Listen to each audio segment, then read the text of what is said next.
really, really hard, and they execute the system, and that's what it's all about. Yes, sir. Trust. He's pretty Big trust. Big trust, baby. Hey, yes, sir. Right on cue. Hey, right on cue. Hey, let me.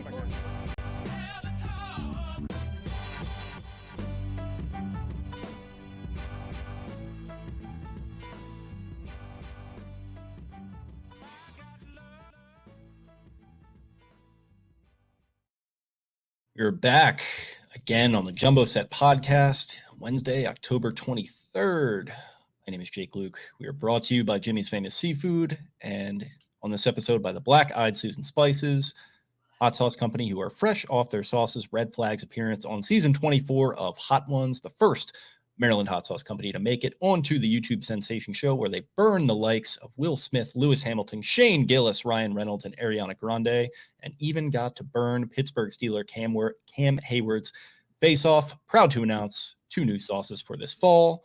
McClintock's Revenge, a medium-level sauce that blends sweet dark cherries, oranges, and rosemary with vinegar that was aged in a McClintock's distilling rye whiskey barrel. On the very, very hot end of the spectrum is Edward Peach. This sauce does not mess around. Peaches, fermented peach Carolina Reaper peppers, fermented peach ghost peppers, apricots, and lots of ginger will set your mouth on fire and make your beard smoke. These 2 sauces are only available at blackeyedspices.com, where you can use code EXIT52 in all caps for 10% off your order. That's code EXIT52 at blackeyedspices.com for 10% off your order. I am joined, as always, by my guy, Spooky Spenny. How are we doing tonight, my friend? Doing pretty well. I think we're in the full swing of NFL season, which is fun. It's exciting. A lot of transactions going on. I think that the cream right around this time starts to rise to the crop. I know that in the NFL, they kind of say you have up until Thanksgiving to really figure out what you are, who you are, and then try and go finish your season. In high school football, you don't have that long. You already know who you are by now, Wednesday, October 23rd. College, I think you're getting to that point as well, too. So, yeah, the NFL secretly going into week 8, right around that halfway mark, the trade deadline coming up, some exciting stuff. And, hey, the Ravens have reeled off 5 straight wins, right? And they got through the toughest part of their schedule. They go face a Browns team this Sunday that has had plenty of drama, that's selling off pieces and bringing in Jabbo wins, Mr. Crablegs himself, and things of that nature. So a lot of divisional games left. The Ravens have only played the Bengals so far, and a lot of football still to be decided, but it feels like this Ravens team has really found their stride and are having fun. Some murmurs coming out of Owings Mills are that they've just been staying late. Guys are staying late, practicing after practice, working on technique. And there's been some things like, Brandon Stevens and Nate Wiggins were staying to work on, those fade routes, getting their head around things like that. But it sounds like that is not isolated. It sounds like guys are just staying late, and it's not the prerogative of the coaches. It's not practice. Guys just are taking this season really seriously and want to win and want to bring a trophy to Baltimore. So I think this is a team that has team of destiny vibes. I mean, the national accolades at this point are out of control. Derrick Henry, AFC Player of the Week. Lamar Jackson, AFC Player of the Week. Derrick Henry, AFC Player of the Week. Lamar Jackson, AFC Player of the Week. MVP, people are saying this is the best quarterback season of all time, like Steven Ruiz of The Ringer. He does his weekly quarterback rankings. He just usurped Patrick Mahomes. Like, Lamar Jackson is undisputed playing the best football in the NFL right now. Derrick Henry having a career year, all those things. I'm going to wait for my guy Nick Wright's word on that, okay? Let's see where he is on the Mahomes Mountain this week, then talk to me. There we go. It's impossible to... Wouldn't it become the Jackson Mountain if that were the case? I get, yeah, but I don't know if Nick, I'm excited to see where he takes this bid. I'm really not, because I don't pay attention to it at all, other than when me and Taylor talk about it. But at a certain point, it kind of feels like we're heading to that spot. I mean, Mahomes, I think he's played well this season, but statistically, I mean, he's thrown more picks than touchdowns. You've been making the point on Twitter that the skill player group around him is pretty comical compared to where he was at the beginning of his career. That's just not the type of team that they are. So if Nick wants to keep it as the Mahomes Mountain, I mean, that's his prerogative. He invented it. But yeah, man, I mean, even independent of any Lamar Jackson conversation, this is a stunning statistical drop-off for Mahomes, but we don't have to make this about him. No, I did see a cool stat about the Chiefs, though, that they lead the NFL in runs between 4 and 9 yards. And I think they're second to last in runs of 10 plus yards. So they're just 4 yards in a cloud of dust. Feels like they're Jim Harbaugh's Michigan in many ways from the last couple of years. So, yeah, all those things, all the flowers, all the roses, the Ravens dealing with some injuries, things of that nature.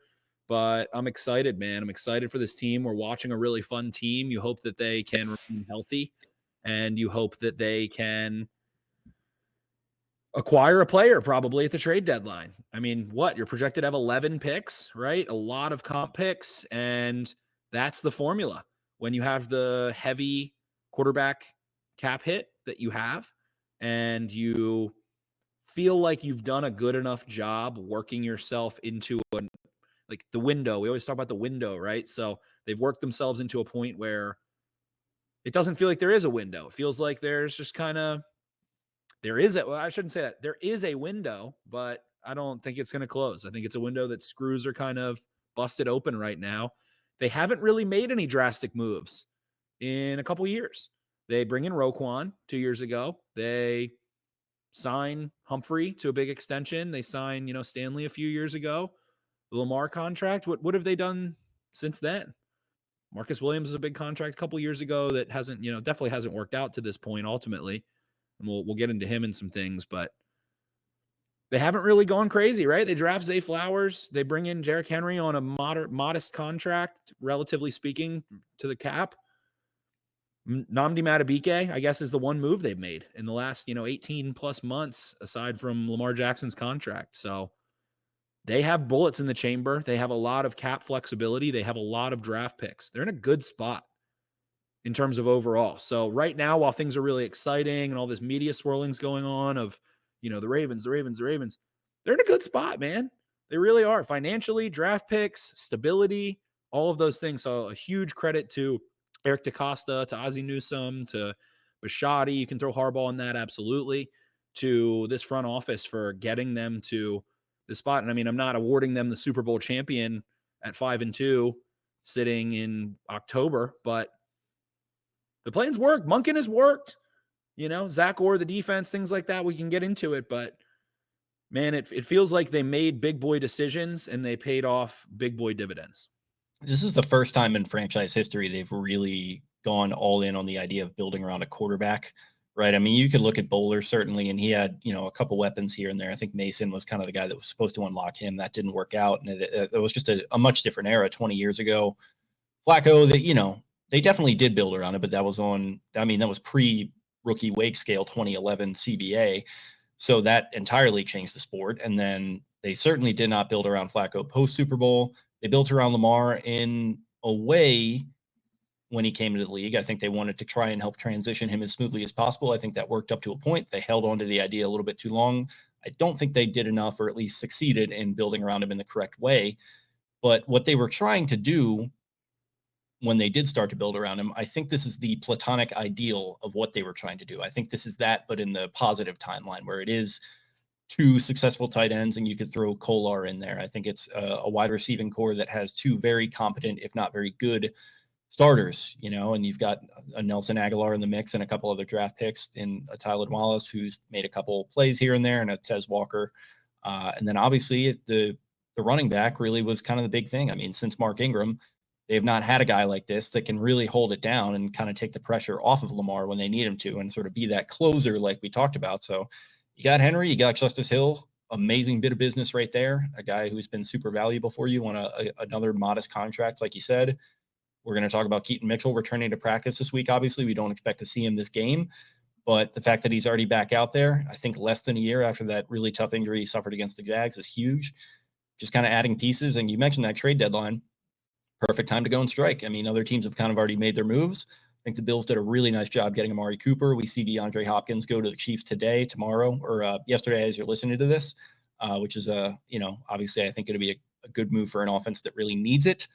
You see some of these other moves going on, and I think the Ravens they're not going to panic. They're just going to kind of right player, right price the thing. And I wouldn't be surprised to see it extend all the way to the deadline, November 5th. I think that's the only really big thing going on that day, actually, in the country.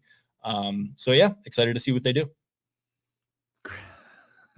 I didn't even think about that. That's gonna be something. Yeah, there will be some people that don't care about don't care about one of those things. Most people will care about exactly one of them, quite a bit about two. But yeah, I think you hit on a lot of points there. Right player, right price, and some crazy names getting floated around. I think the trade deadline, it kind of, this is the thing, that date, November 5th, most moves have already kind of happened. We see Amari Cooper, DeAndre Hopkins, there's Cooper Kupp rumors, Matt Stafford rumors, Max Crosby and Myles Garrett, names that are getting floated around. There are a couple more weeks. There will be, I guess, is that one more game? That's just one more game. I think it's 2.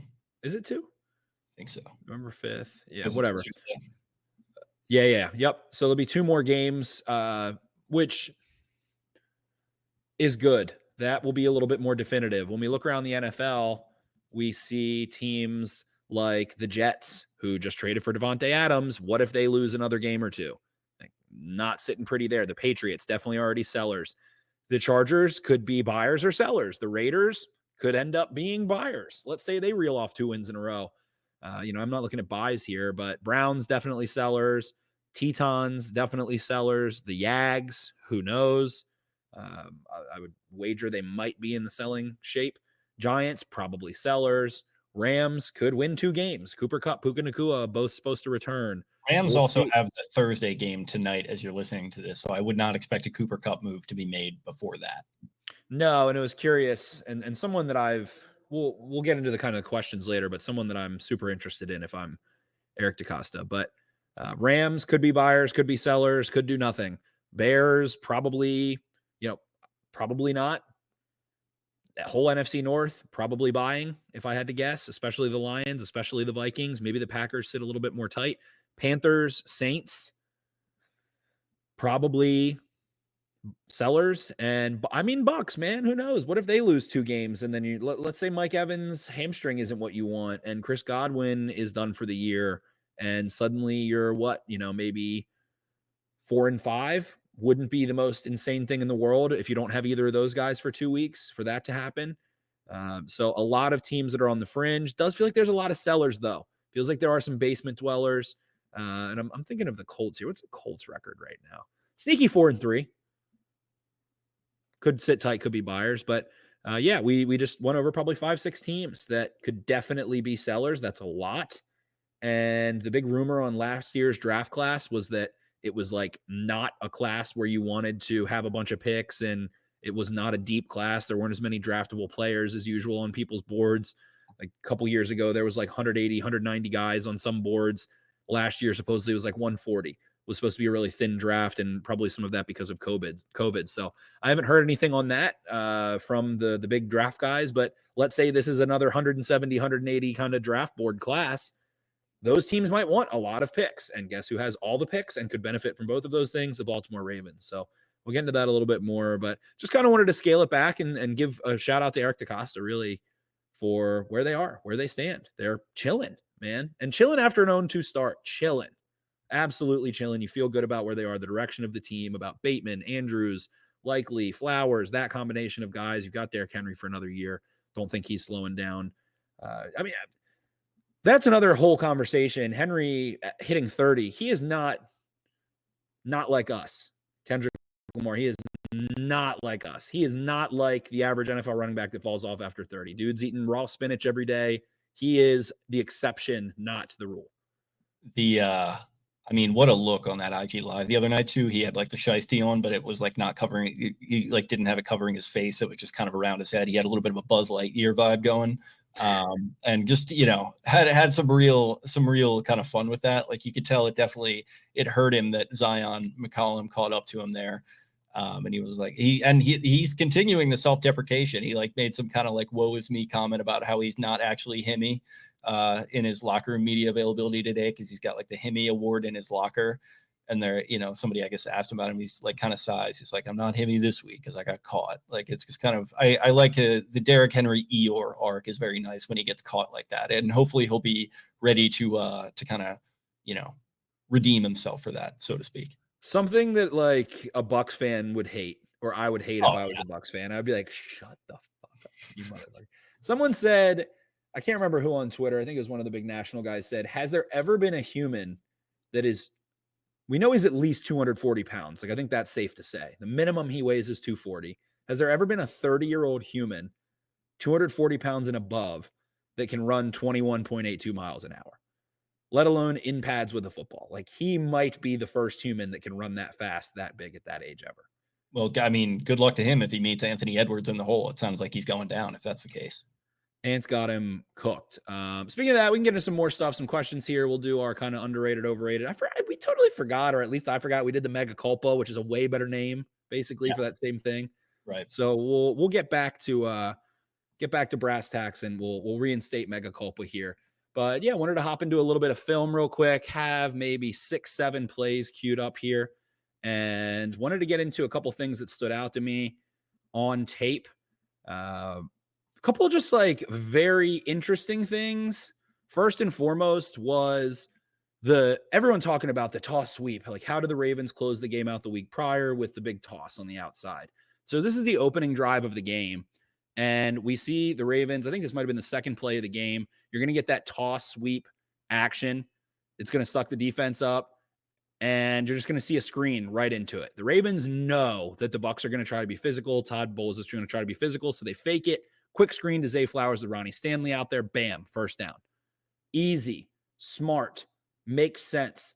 This is the football jiu-jitsu that I keep talking about using momentum and using defense's aggression and what you force them to be aggressive. Look at those linebackers biting on that. Look at the entire void of field over there. And then just having Ronnie Stanley for Zay Flowers. And self-scouting there is great. Knowing your own tendencies and how teams are going to react to that, and then using that totally against them. It's impressive stuff. And of course, scripted, right? Script is huge, but it also doesn't show what you are in terms of adapting, in terms of feeling the rhythm. And I think Todd Monken has been so good in that regard. So then a little bit later, I think in maybe the first quarter, they run an actual toss sweep. Everything's in tight. There's a backup corner. They're going to be like, all right, we're going to test this corner. We're going to toss right at him. You can see Isaiah Likely cheating so hard right there, which he did in deceptive ways at points in this game. I don't know if I have that on tape here, but he runs a lot of routes from this kind of position, which is hilarious. But so now we see that corner. He's just going to go wipe out Pat Ricard. He's like, I'm going to run at that big boy 100 miles an hour, not going to let Henry get to the boundary. And look how fired up the Bucs are. Clearly, they talked about this, thought about this all week. We are not going to let them toss the ball to the outside. That backup corner comes down and blows that play up. Big loss, right? Like, fired up. The Bucs were super physical. So kudos to them. They were, and did kind of bottle up the run game a little bit in the beginning of the game. And they were running the ball well on the other side.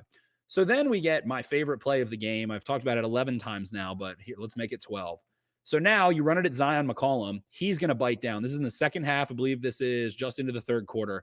And I maybe over-exaggerated what Likely and Kolar did here, but they did a nice job. So instead of having this be like sweep, where you try to pull someone, you pin, you pull, you get linemen out in front, things like that, they're just going to make it a zone concept. And to me, it's like auto cutback. Like, we know how they're going to respond. We know how they're going to feel. And the immediate movement, Zion McCollum triggers, Henry's cutting upfield, and it's all zoned out.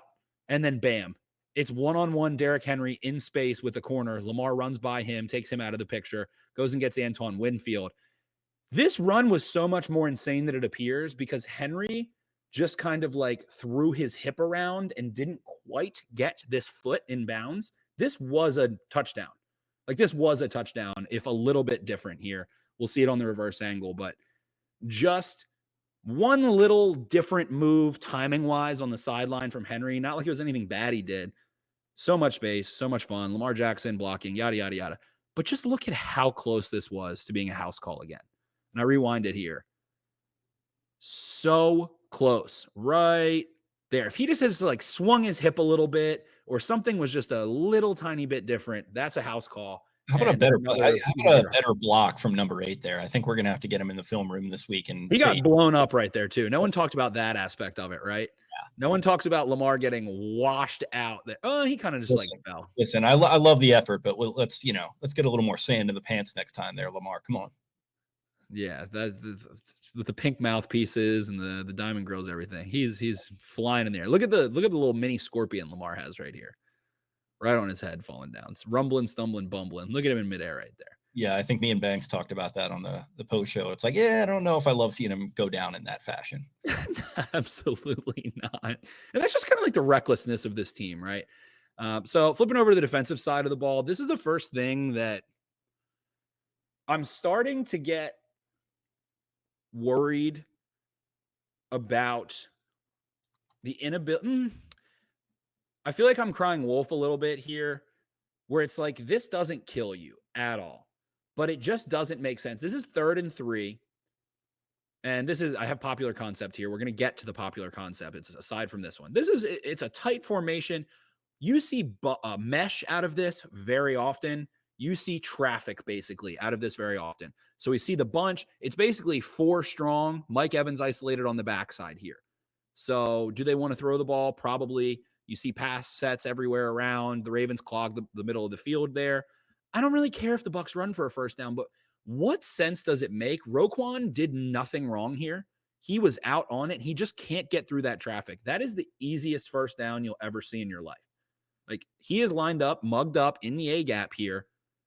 Rachaad White is aligned outside of him. Roquan even tries to cheat, and he knows what's kind of coming, and there's just nothing you can do. Like, you knew you were going to die that way, basically. You knew what was coming. Roquan did, and you still can't get through that traffic because it's just too much ground to cover. And that's why I feel like everyone's being so critical, especially of Roquan Smith. But it's just flawed in theory to me, asking him to get to the back there. They use the backs as much as anyone in the pass game, and he knew it was coming, and still just easy. So, and it's like, he's not going to slip that. I mean, that's a pick play, basically. He's not going to slip that either. Like, they're going after him in that respect too, and it worked. He's going to have to put, so this ties into what we're going to get to in the next 2 plays too. He's going to have to make a rare and spectacular play somehow. I don't even know if it's possible, but to me, it's like, why is he not staying inside on Otten? It's not like you ran a pressure or anything. Why is that how you deal with bunch? So many of the issues, the Ravens are actually 6th in EPA allowed on throws of 20 plus yards. They have not let up shit over top. They've been fine on the deep ball. It's just these little ticky-tacky things. This doesn't qualify into that, but we're going to see the intermediate game that ties into in the next couple of clips here.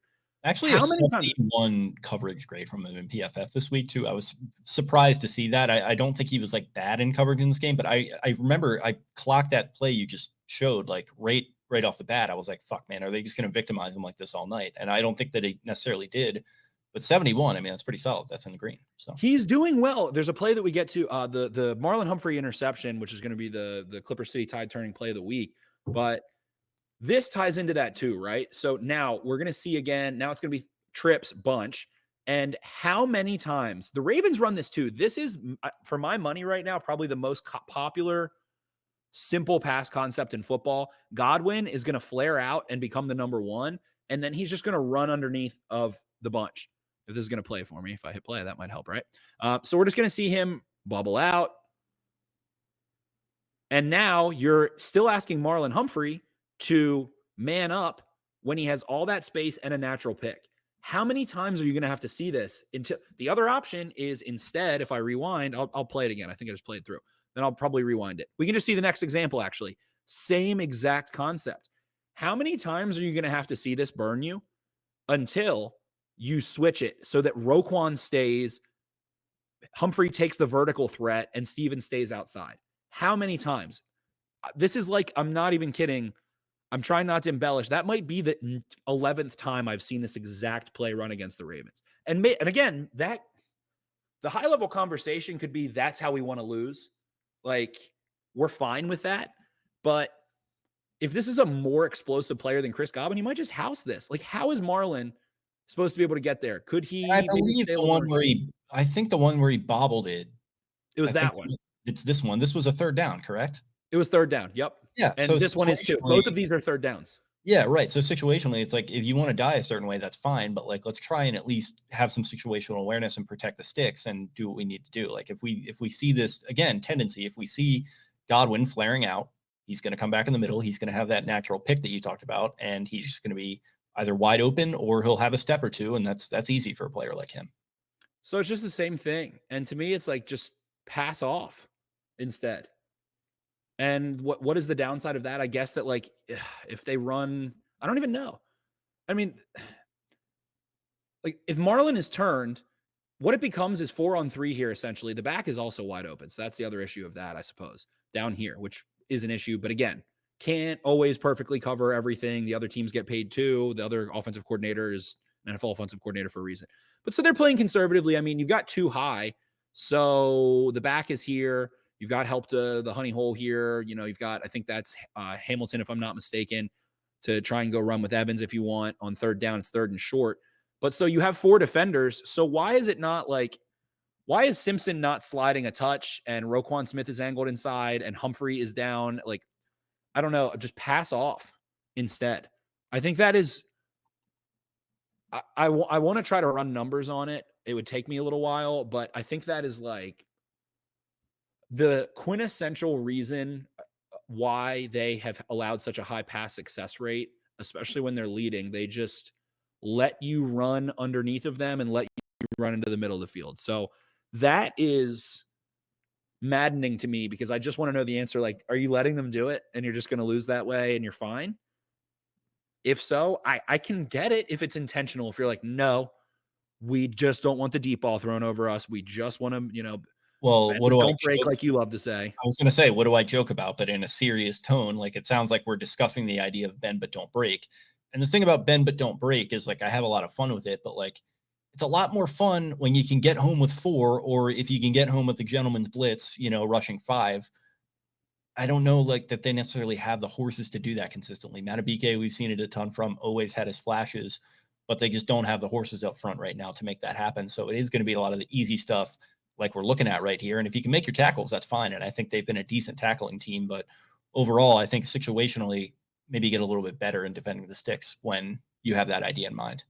The Ravens are 6th in the NFL in sacks per game. They are averaging 3.1 sacks per game. So they've had 22, I think, to this point, which is it's really good. That's good. The pressure, you can get into a whole conversation. We have the numbers when they rush 4. They only blitz 21% of the time, which is like 28th most in the league. It's a lot of simulated pressure, and they have been kind of just rushing the front 4 a little bit more. They ended up playing a lot of cover 2 in this game, where you're not really going to blitz a ton. So they played more than usual, I should say. I think they ran like, I think it might have been 20% cover 2 in this game. Well, they were in Tampa Bay, so it's kind of when in Rome, you know. Of course, exactly. So then we get to, I meant to fix the caption of this one, whatever. So maybe this is why Roquan Smith has such a high grade. This is going to be the Clipper City play of the week, the tide turning play of the week, presented by Baltimore's own Clipper City Barber Company. Check them out, 1716 Thames Street. If you like my hair, people like my hair sometimes, you can go get it there. Jake and I have been growing big boy beards. My barber, Sam, Clipper City owner, actually, and gave me a very nice comment. He said, yeah, I think I'm going to let your beard go a little further this time, and it'll make your head look less big. And I was like, that's a great compliment. I was like, okay, sounds good. Thanks, Sam. Okay. Well, the guy's just on top of the world. You know, he just got married and everything. Congratulations to Sam. And, you know, when you're on top of the world, you know, sometimes you take shots at other people. You know, it's just you're high, you know, it's riding high. If you heard me saying this, you'd be like, no, because I always say how big my head is and it makes sense and whatever. It was just a funny comment in the moment. I was like, okay, I guess I have a big beard to hide my head now. Like, a little bit of the old backhanded compliment. There we go. So here we go. Defensive cleanup. The Bucs wanted Godwin. They go with a 2x2 here with the back offset to the left. They wanted to get Godwin running that back line, and Roquan has done such a good job in the end zone cutting those off. Teams want to run those so badly. A little messy there. Clean it up here. But you see Roquan just cut Godwin off. They doubled the next read and doubled the other read down to the bottom. So look how many defenders there are. 1, 2, 3, 4, 5, and then Marlon down. 1, 2, 3, 4, 5 defenders in the middle of the field. Marlon, I thought, shoved Otten out of bounds. He doesn't. He just bodies him and then runs under that. Yeah, and that was great football IQ. I think a lot of people might have picked that up in the moment that that's illegal touching if Otten were to make the catch there. So it's really good, really smart kind of play. I don't think Otten actually stepped out of bounds is the thing. Okay. Well, he tried. He made the effort. That's just me giving my guy Marlon some props. He did. So here you see Baker. Where does Baker want to go? He's like, oh, there's a space in the middle of the field. But Roquan just took Godwin away, so his eyes start moving, and then he just lasers one into Humphrey's breadbasket there and makes a pretty easy play. for Marlon after he had the wherewithal to go read. So you can see Roquan cut it off. Baker's cocked back, he's ready to load into his front foot and throw. 5 defenders there. The back was open for a split second, but that's not where he wanted to go. And then Marlon makes the tide-turning play of the game, right? Like the Bucs are rolling. This was with no Mike Evans on. I think Mike Evans is already hurt at this point, if I'm not mistaken. Yeah, because he got hurt on the second drive, I think. It was that first one he scored the touchdown, and then right after that, they tried him again in the end zone on Stevens. They got tangled up, and he was out of the game from there. Exactly, which is what I do want to say. Like, great win. Evans goes down.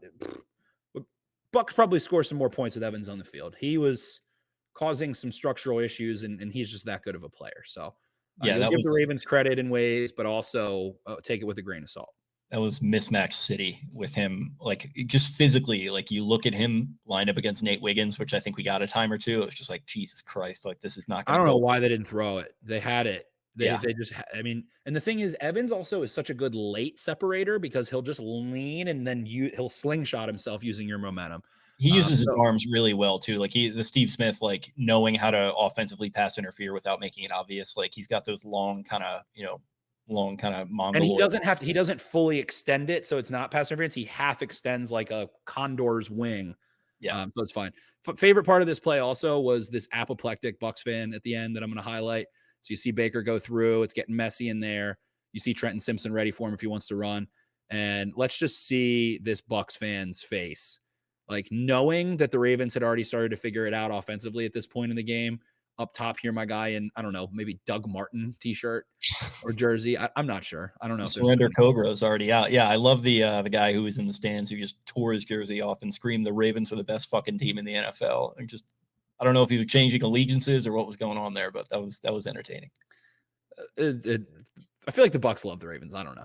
So here, just a flood concept on third down and the second interception of the game here. Wiggins and Humphrey, they're all over it. Who do the Bucs want to go to with Mike Evans out? Godwin. So they're going to try to run that.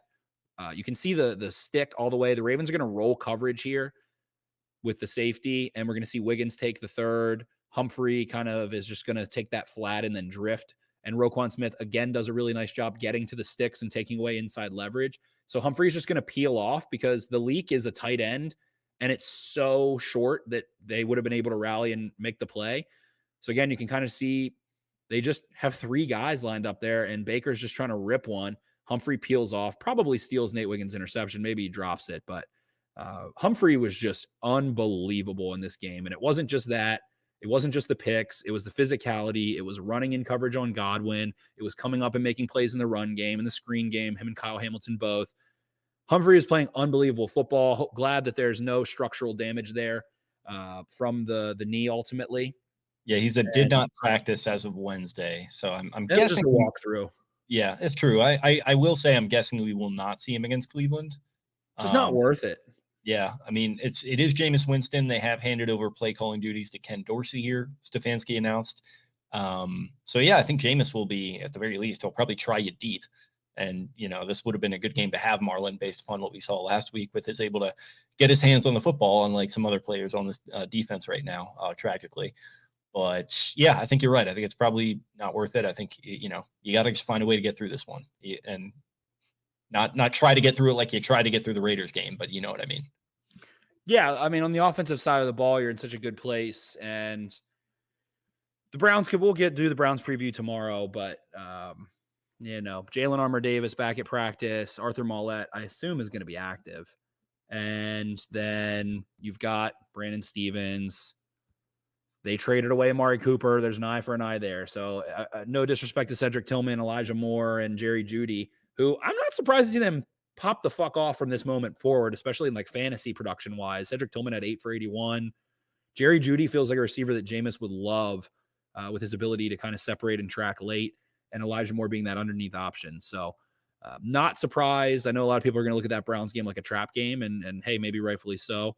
Ravens usually handle the Browns in those situations, but we'll get to all that. So just really impressed with Marlon Humphrey, really impressed with a lot of things, but there's just those little details of like, when you see that fucking motion where the 3 becomes the 1 underneath of that clear pick, the Ravens run the same play too.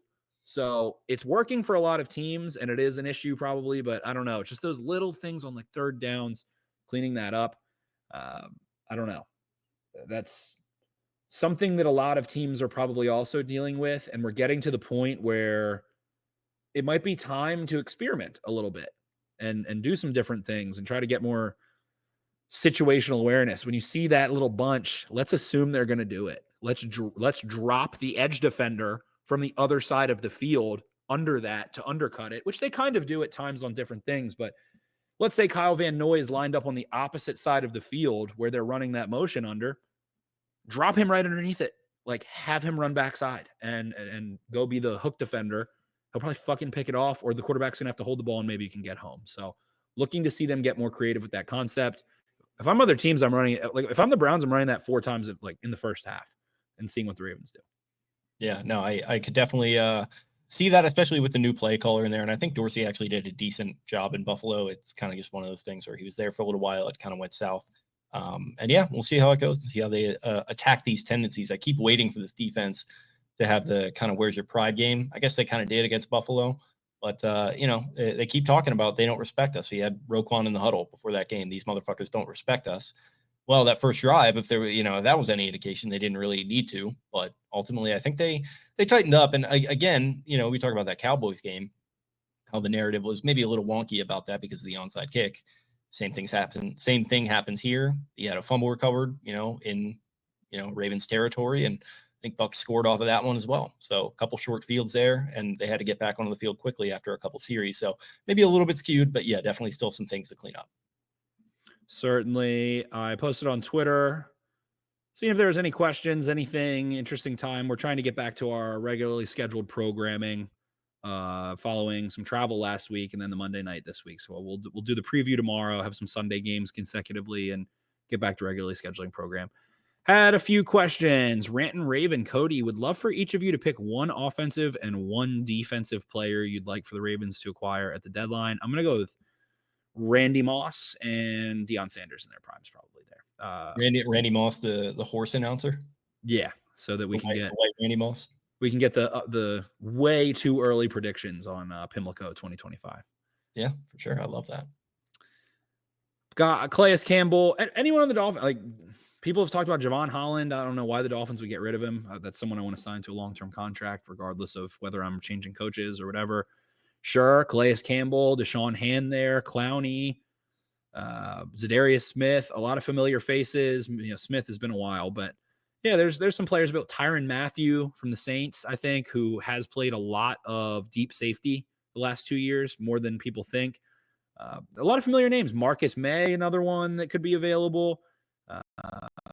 The Patriots have some defenders. I don't know. Jabril Peppers kind of plays in the box a lot, but sure, why not? Kyle Duggar, another one. Let's see if the Patriots are willing to unload. Again, it just comes down to who is going to unload. Quandre Diggs, Grant Delpit off the Browns, another safety if you're looking for safety help in that regard. Any corner you want to name is fine. And then Max Crosby, sure. Myles Garrett, sure. Whatever. Yeah, that would be great. But those are kind of the defensive players I look to. Offensively, I don't know. I throw Merrick in there too. Again, his coverage. Yeah, that's a good one. I forgot you said that one. Yeah, his coverage grade's not actually great looking at this season, but I think he is a guy that profiles as somebody that would be able to. Raiders are just kind of messy. They are, and it's like, are they going to sell? I don't know. Like, that ownership group is they just seem convinced to just never sell. I feel like, they go all in on Devontae Adams with Carr, and that really kind of got them in the position that they're in now, quite frankly, where they just kind of went all in on Carr and didn't totally work out. And I'm sure they're not convinced that they're any sort of Super Bowl contender this year, but knowing Mark Davis, I feel like he probably believes that he could be right back in the mix next year. So who knows how willing they would be to move somebody. And that's why I'm not super optimistic. Brady just gave him a big chunk of change. Yeah, that's true. And will they be willing to move Crosby? I'm not sure. I feel like Merrick could be a guy that they would be willing to move. And I think he's still in his rookie contract. It might be his last year. Definitely is. Yeah, last year of rookie contract, I believe. So I don't know. I feel like he'd be a good target. All those other ones that you mentioned were good too. Clowney, I think, would be good. I think he went to the Panthers, though, because he has a family member with a health issue and he wanted to be closer to them. So he might not want to leave. I think you're right, Jake. Yeah. I'd be all in for that, though. He'd be fun. Underrated. I know people get mad about this, but interior defensive pass rusher. Yeah. Like, I think if I had to guess what the Ravens do at the trade deadline, it's acquire a 28-plus-year-old defensive player at either interior defensive line or I guess safety. I mean, I don't know. I do feel like Marcus Williams isn't playing great, but I think issues are like it's just because he ends up being the first person you see more often than it is like him really fucking something up. He does. He's not playing well, I'd say, especially relative to his pay, but I think he's getting a little bit more hot air than he deserves a little And bit. it's not like he doesn't have the range anymore. Like his injuries have been, to his And upper that's the thing, body. they just don't ask him to use that. That's not kind of like it's a lot of like processing up front towards the intermediate area. They're just asking these guys to go to like read through so much. Yeah. Yeah. It's interesting. We had Boogie Basham get released. That could be a fun little pickup to add some pass rush juice. Sean Hant, great grades on PFF. I'm looking at that right now. Actually, he'd be very intriguing. So yeah, I think like definitely pass rush would be something that I'd be looking at. I'm a little worried about the defensive interior depth. I love Brent Urban. He doesn't rush. He literally, actually, I don't say he doesn't produce as a pass rusher. He doesn't rush the passer. Like when he's in and they throw the ball, the opponent throws the ball, he just stacks and tries to bat the ball, which is fine. That's what they want him doing. I'm not saying it's his fault or anything. They just are like, you're going in to stop the run. If it's a pass play, use your 11-foot wingspan and clog the throwing lane, which is fine. But we have a question on here, I guess, to segue a little bit.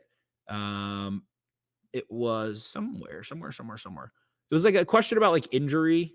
Like I think it said aside from Lamar, who would be the most impactful injury?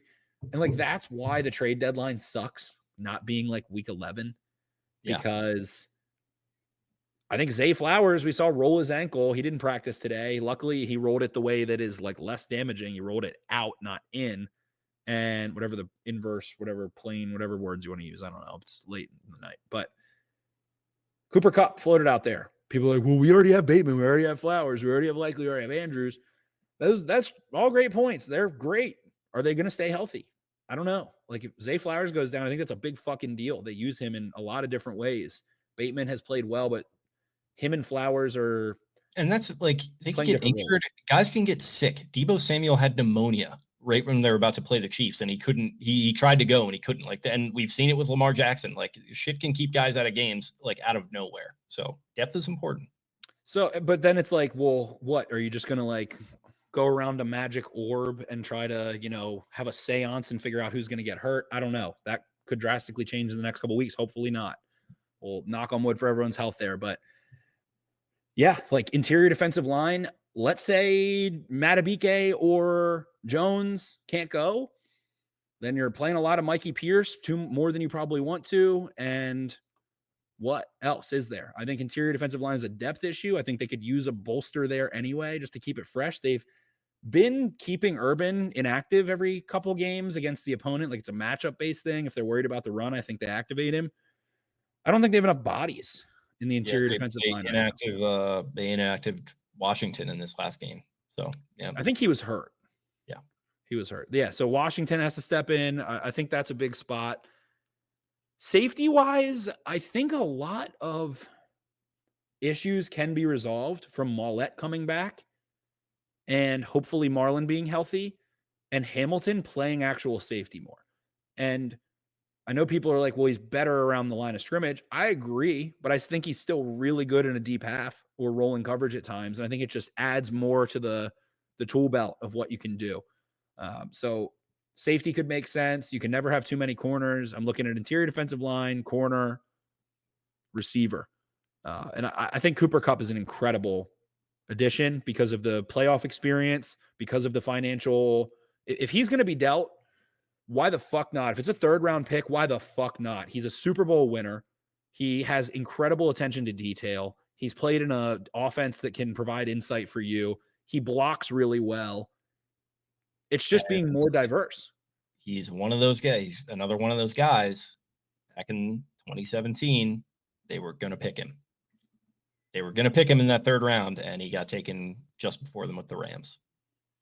And absolutely, he could have not turned out to be the same player, but Eric And that Tuff's was like not that was not a DeCosta draft, but like we've seen him when he has these guys that he likes, he keeps tabs on them and he'll go after them.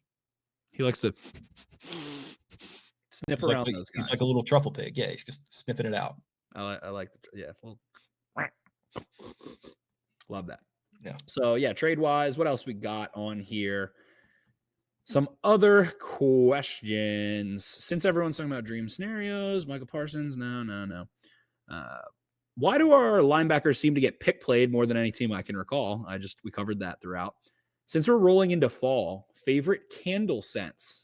Love me some bourbon pumpkin. Ask Kevbot3030. Shout out to Kevin. I've been off my candle bullshit for a little while now. I need to reinvest in that. But since you bought the house, you've been like worried about furniture and shit, I feel like. That's probably part of it. I did light one the other day, up and it kind of got the whole second floor smelling real nice. But I like a cinnamon. I like maybe a little sandalwood, maybe some pine and birch and firs and things of that nature this time of year. Big fan of all that stuff. So yeah, DW Home Candle is great website for all your candle needs. Certainly. Andy Chambliss asks, have stunts slowed down because they don't trust Simpson in the Patrick Queen role? It feels like it boosted Matabike and our other rushers a lot last year. I don't know if they don't trust Simpson on a pick. That's not really... I wouldn't categorize like quote unquote fucking up a pick as something that is high risk. Do you not get pressure and that stinks? Sure, but you still need the back end to hold up either way. I don't know. I think they do. I just don't. The coverage percentages by chart are very similar to McDonald. I would say that the Ravens are like leaning into a little more conservative deep coverage. Like I said, they haven't allowed a lot of deep passes. They have forced a negative EPA on deep throws. I think they're kind of trying to let the front four pick a little bit more. And I know I showed the clip of Roquan mugged up. It feels like they're not lining up in the most insane pre-snap looks like they were with McDonald. So I don't know. I don't have the stunt numbers, but I feel like they are still stunting a pretty heavy amount. And Patrick Queen was fantastic at it. That's probably the thing he's best at is blitzing and stunting. I'd say that's his number one attribute. That and just like having explosive sideline speed. I was going to say, I mean, like Simpson is the guy to pick for with his speed, right? I mean, like that kind of feels like, if anything, they should be doing more of that with him. It can be, yeah, that makes sense too. And he's got a little bit longer arms. He can kind of clog that throwing lane. I've been impressed with him overall so far. So we'll see if they get deeper into that bag. But again, it just feels like they're asking a lot in coverage instead of kind of the linebackers aren't necessarily rushing more. I want to say, if I looked at blitz numbers, I'll try to do that maybe towards the end here. I would assume Roquan and Simpson are blitzing less than Queen and Smith did last year, if I had to guess. Not as I'd say maybe a slight downtick in like slot pressures. I don't think Kyle Hamilton is rushed quite as much either. It feels like they kind of want to play a little more coverage. I think that. I was thinking that too. I mean, like you think back to that Colts game where he sacked Minshew 3 times in the first half, and like that was only one example. They were using him a lot as a blitzer last year, it felt like. And I don't know. Again, I don't have the numbers in front of me. Just vibes alone, it doesn't feel like they're utilizing him in that same way as that kind of weapon, which is, a little disappointing. I like to see Kyle Hamilton coming off the edge or flying up the middle. And that could be because they're playing better quarterbacks. Again, I think that's a big factor. DVOA, Ravens are 13th in defense. Kyle Hamilton this year has 29 pass rushes. Last year, he had 45 total. So he is on pace to surpass that. Let me check out Roquan Smith, for example.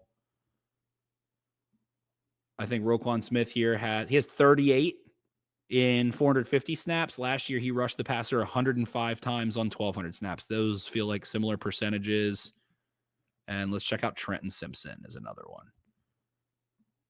Trenton Simpson, 24 pass rushes on 312 snaps. That's not nothing. Feels like it's a little more than I even thought. So I don't know.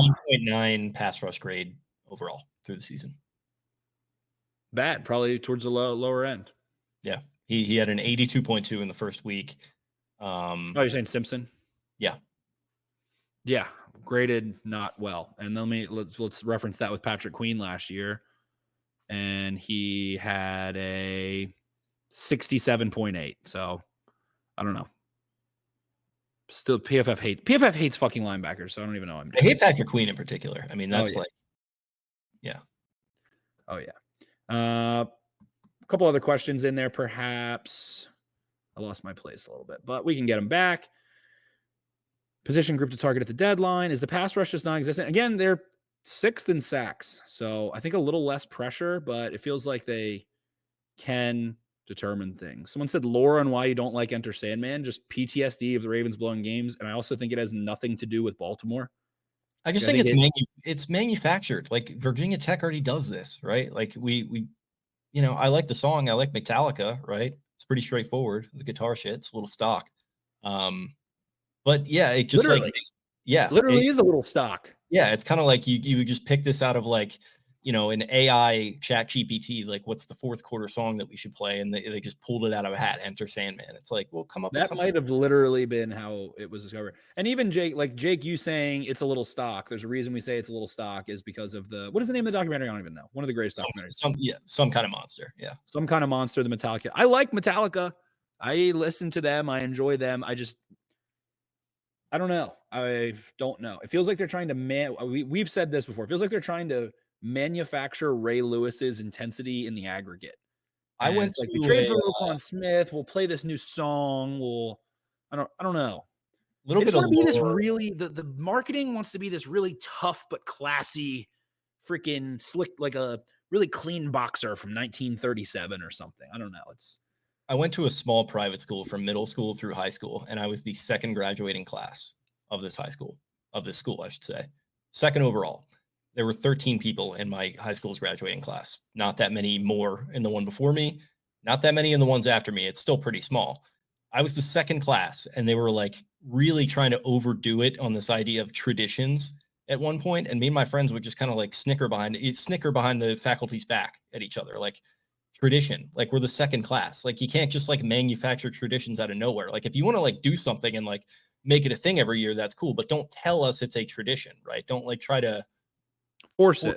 Yeah, right. Because if you try to force that kind of thing, it's just inauthentic. It doesn't work. Like you gotta come up with your own thing first, do it consistently, and then after you've done it consistently for a while, then tell us it's a tradition. Don't try to force the idea of tradition. It does not work, and it goes in with the whole corporatized aspect of the NFL, which infuriates me to no end, and we don't have to get into. If the Ravens had not blown fourth quarter leads, if they were a dominant fourth quarter defense since that started 3 years ago, I would probably like it. I probably wouldn't have the commentary that we're having on why it's cheesy. Maybe I would think that a little still, but probably just because I want them to switch it because they play like shit at home in the fourth quarter and they keep playing that song. That is the meat and potatoes. The little sea salt sprinkled on top is exactly what you just covered. We've gotten deeper into it because of it. So it now is the physical embodiment of blowing fourth quarter leads is when I hear. It's a Pavlovian response to having your lungs ripped out in, just the worst fashion you can imagine in some of these blown leads. And, not all of them have occurred inside that building, but like, fuck, man. People are going to be talking about that Dolphins game in 2022 for a long, long time. And I assure you that song was played there. I was not at that game, but I'm sure it was. I know it was. I know for a fact it was. Someone asked, will Mullet increase the Ravens' use of nickel? Which I'm trying to find really quickly. Cody Alexander posts a fantastic little chart that's customizable. The Ravens have run nickel 20th most, 62%. Probably could be a little higher. Could probably get that up to 70, 75. I'm going to say yes. I'm going to say yes, it will. It definitely will. It's someone that you want on the field who plays nickel. So I think you have another personnel group that you love that is probably Humphrey, Stevens, Hamilton, Williams, Mullet, Smith, Simpson, or it could be Hamilton playing in the box and then you have another safety or corner or whatever. So yeah, I think it will tick it up a little bit. I think so. It just adds more versatility. And those numbers honestly kind of surprised me, given that you had a Cowboys game where they were chasing you the entire second half. You had this happen in the Buccaneers game. I'd have thought it would have been higher. So, yeah, I think so with the versatility that he brings. And he was great as a blitzer last season at times. He basically closed that Chargers game out with a nice slot blitz there. So, yeah, excited to see what they do with him. I think nickel could be a good role. I'd imagine he's probably not feeling great until the bye week. So we'll see. I could be wrong there. I can't even remember what his. I don't even know what his injury is off the top of my head. Calf, maybe. I think it was the knee, calf, something like that. So we'll see. I mean, he could be just good to go and has been for a while. Ben Wolf, extend Ronnie. What AAV/length we shooting for with the big fella? And he did take that big pay cut, and that really could also be a bet on myself kind of deal. So when we take a look at his contract. It runs out. No, it's over this year. Yeah. Next year's a void year. Yeah. I don't think he's going anywhere. What contract to offer him? I have no idea. This is one of the most unique. Another $100 million the way he's playing. One of the, I mean, like they'll do that. I mean, you know exactly what's going to happen the week after they do it. So I hope to Christ it's affordable. I'd say 370. Sure. 3 years, 70 million. So what is that? Like 25, 24? 23. 23, yeah. A year. So I don't know. Seems to be the going rate, and that could retire him. So I mean, shit, he's already made 75 maybe. And I don't know. Might have to fucking franchise tag him. Wouldn't that just be incredible? I mean, who would have look at us to quote Cole Jackson? Look at us. Who would have thought? His contract, they didn't cut years off of it. It just ran out this year, right? I think so. Yeah, I think it just runs out this year. Yeah, I don't. You can't let him go anywhere. I know that. That is terrible, awful, freaking naughty. We can get into a whole book of worms. I'm not ready to get into cap stuff for next year. I can look at that on another podcast. We're running towards the end here. Let's end it with this, which completely is me being flip-flopping and probably have to pull up cap shit, but Max Crosby, Myles Garrett, let's say that costs you 2 first-round picks or maybe a first and a second. Let's say you acquire one of them. The financials I lightly looked at. I believe Spotrac has Max Crosby as an out next year. So let me look that up. He signed a 4-year contract in March of 2022. So he's under contract through 2026. So 2 more seasons. He has a guaranteed salary this year of $24 million. So if that's like what, week 9, I guess, technically, we're in week 7, 2 more games. Yeah. So he'll play 9 games. Well, that would mean you're liable for half of it. The Raiders could help with some of it. If the Raiders were to trade him, they would have $15 million in dead cap total. 5 this year, 15 next year. And the savings would be $25 million for them. I'm going to imagine that costs at least a first-round pick and maybe, I would say the minimum would probably be a first and a third, 2 seconds, something like that. I think we can go a little crazy in that. Jamal Williams got 2. Jamal Williams was 2, or Adams, pardon me, was 2 firsts. Jamal Adams, I think, got 2 firsts for the. Which, if that doesn't give you some pause. So, yeah, but it's totally different. I mean, I know. I'm just having fun. Yeah. So the way he's structured, I mean, you could extend him. So the way he's structured after this year is a $28 million hit and a $24 million hit, and then hitting free agency in 2027. You probably want to extend him and then add void years onto that. Something like that. So let's say the Ravens had to trade, hypothetically, a first, this upcoming year's first, and a second in 2026 or something like that. How do you feel about that move? And let's just keep it in, well, Davis shut it down. But just hypothetically, pass rusher, A-list, just for fun, Parsons, Garrett, Crosby. I'm sure there's opinions on which one is the best, things like that. Do you feel like that is a wise move? No. Like, I know that you want to go and win a Super Bowl this season. I totally get that. I don't know if like Max Crosby changes the entire dynamic of this defense and makes them all of a sudden not have communication issues, makes them not have fundamental issues. And like, if the compensation, if you find a way to make it work for a little bit less, I would say yeah. But as we talk about, you've got Jackson on the big contract now, and these draft picks and the higher draft picks are going to become much more crucial to you as you go forward. So, if you're trying to win a Super Bowl this year, I would not be mad at it at all. I mean, like that would be the all-in move that people have been clamoring for, and I'd be very excited about it. But when you use the terminology wise, and that's kind of how I tend to look at how the Ravens operate, kind of, not going to make a move too quickly, not going to, panic or try to put themselves over the top with one big splash play. I don't necessarily see it happening. I don't know if it's a wise long-term move. Would I be mad if they did it? I don't think I would be. So let's say hypothetically the Ravens make that move. They currently do have $15 million in cap space, according to Spot Track.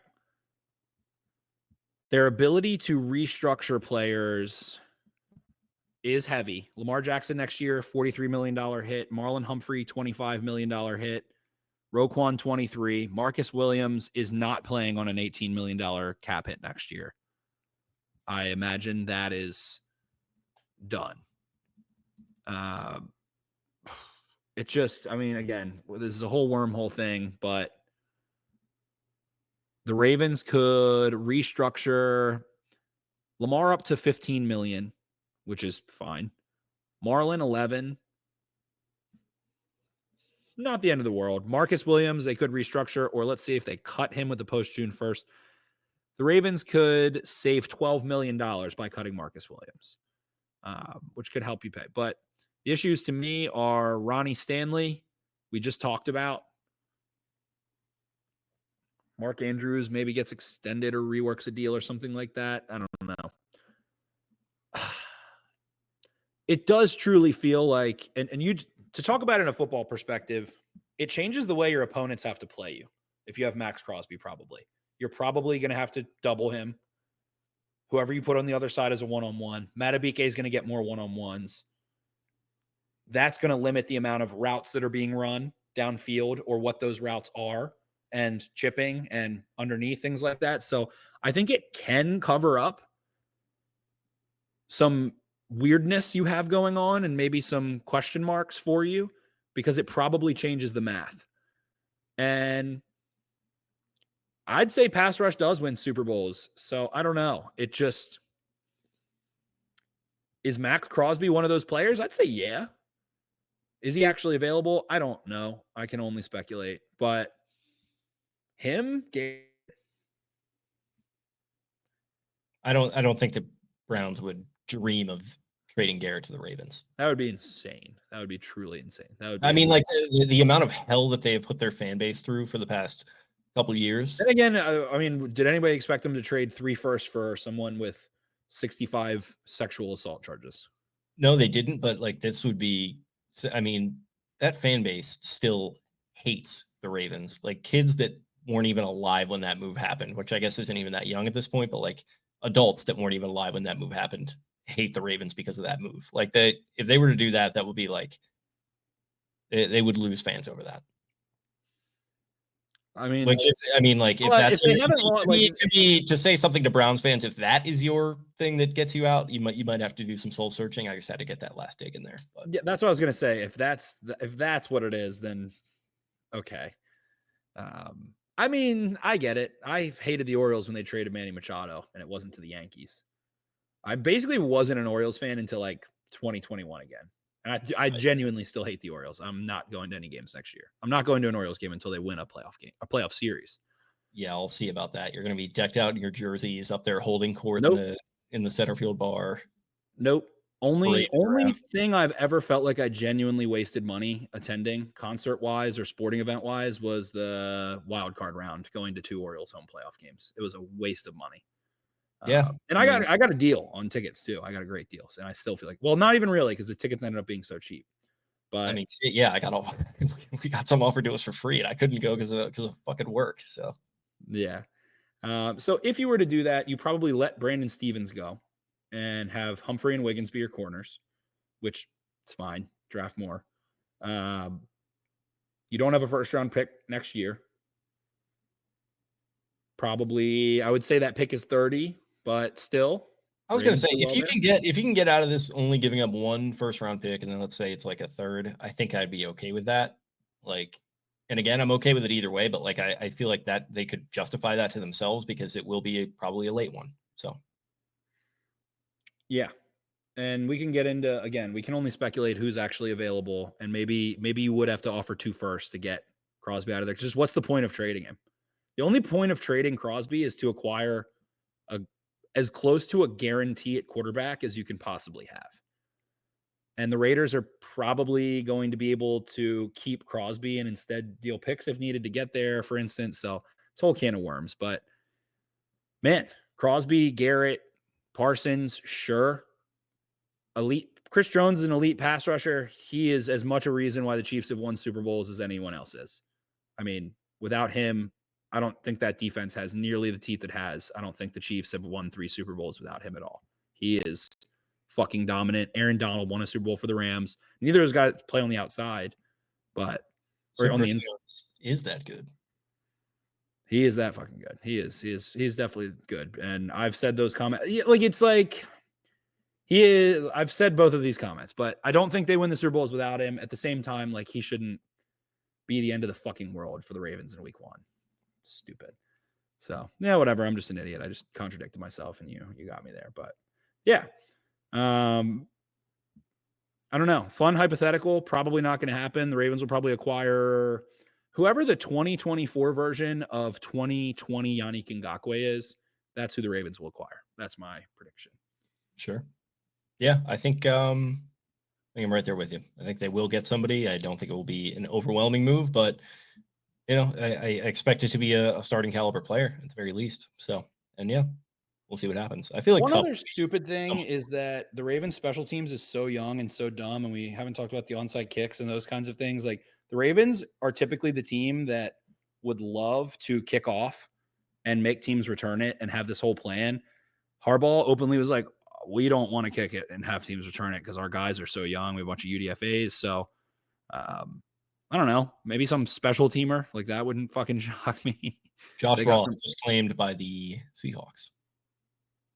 So there you go, Mike. Teamer down. Yep, Magic Mike. There you go, Mike. And so he got Ross, and then they traded for Ernest Jones as well. Yeah. Mr. Metcalf missing a couple games, I believe, unfortunately, too. Tough go there. So yeah, all of those things. Mega Culpa super fast. I don't know. I feel like I nailed that game when we did the preview. I was like, the Bucs are going to run the ball. Before you hopped on, I was like, he almost had the score right too. And then the onside kick kind of fucked me with the score, but the Bucs ran the ball better than anyone else did, but it didn't kill the Ravens. It was like one explosive run, and it wasn't that explosive. Tucker had that one up the sideline. I don't know. My mega culpa, I guess. Chris Jones is very good, but still not that good. That's my mega culpa of the episode. Okay. Yeah, I don't know. I think just generally, I think the offensive line for me, it's time for me to start eating crow on that one because I was very worried before the season. I think I was trying to, I don't know if I'd say I was trying to. I think I felt a little bit justified in those worries through the first couple of games, and they have completely turned things around at this point. They're not a perfect unit by any stretch. They're kind of, I think, middle of the pack when you look at some of these advanced metrics that I see floating across Twitter. But man, I mean, they're looking a lot better than I thought they would have, and I think they are the key reason why this team has turned things around. Jackson and Henry, obviously the dynamic duo, but you need the hog mollies up there to make things work for them, and I think they're really starting to do that in a way that is really impressive to me, considering the youth that they have, considering that they lost their coach back in August. There's just a lot of moving pieces at play here, and they're managing it really well. So shout out to them. My mega couple I can say on that is that I did not think Patrick McCary would be a viable option at guard.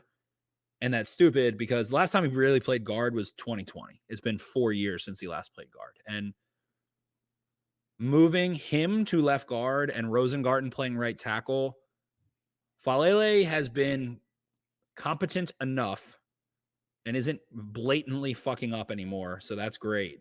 But McCary at left guard and Rosengarten at right tackle, that was the combination that needed to happen. That felt like it was always maybe going to happen, and Voorhees was getting a little bit of a shot there as they brought Rosengarten along, and the Voorhees injury kind of expedited things potentially.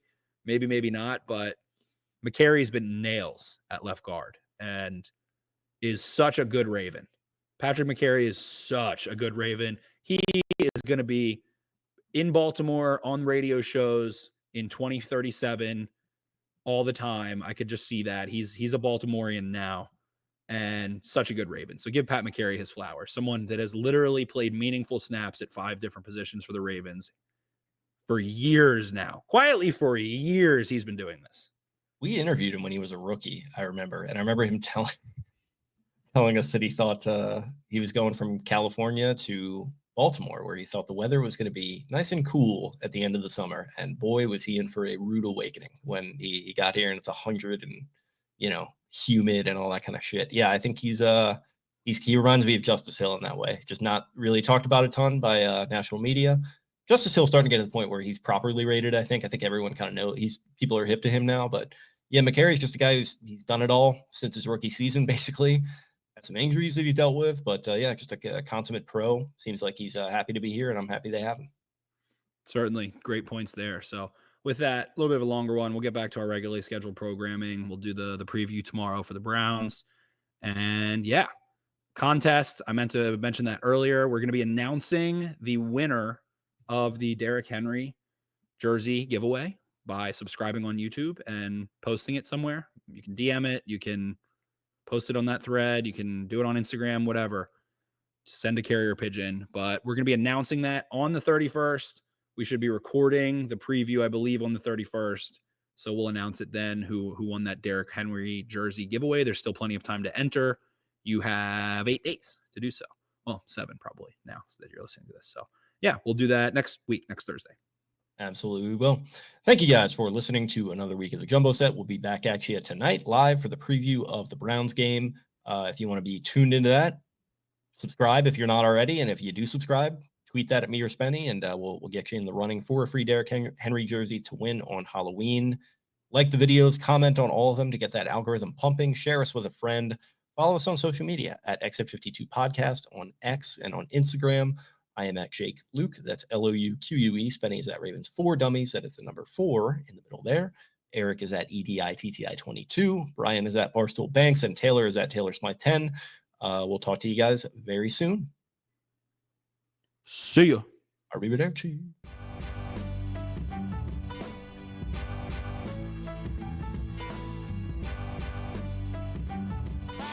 Really, really hard, and they execute the system, and that's what it's all about. Yes, sir. Trust. He's pretty big trust. Big trust, baby. Hey, yes, sir. Right on cue. Hey, right on cue. Hey, let me.